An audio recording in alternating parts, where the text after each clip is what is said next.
We often talk a lot about toxic workplaces and how they can affect us, both physically and mentally. Now, even the Surgeon General is weighing in. Joining us now, psychologist and executive coach, Dr. Lisa Orbe-Austin. Hi, Dr. Lisa. Hi, Natalie. So this is really the first time our country's top doctor is speaking out about something like this. What's he saying about the impact of having a toxic work environment that it's having on our health?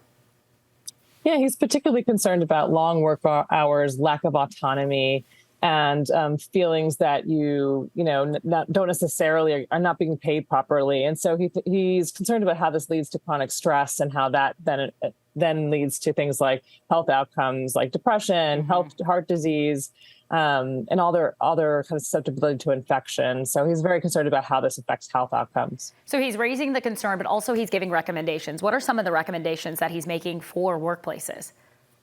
Yeah, he wants employers to be listening to their employees, to really also give them access to mental health benefits as a part of their benefits package, to make sure that they're not necessarily required to be accessible outside of work hours, and that they really consider their well-being as a part of their function at work.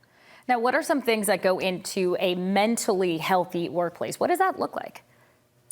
Yeah, so I think, number one, a mentally healthy workplace is psychologically safe. And so I think when we talk about psychological safety, we mean that, there's good, healthy communication, it's productive, that there's conflict, but the conflict is handled in a way that is successful and useful to the environment.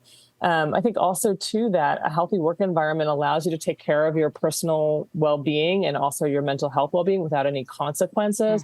And so I do think it really does require a real thoughtfulness about the holistic human, not just their productivity. Yeah. So what can employees do to keep their mental health, their physical health, besides just leaving that toxic job?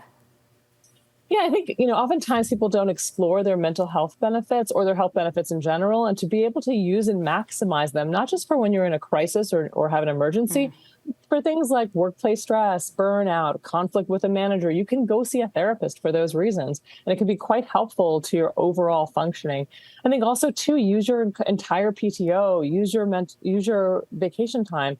Make sure that you're using your benefits to make sure that your well-being is well taken care of, and to value your well-being as much as you value your productivity and your work success. I think it's really critically important. Dr. Lisa, thank you for some really, really sound advice of taking care of ourselves. Yes, thank you. You're welcome.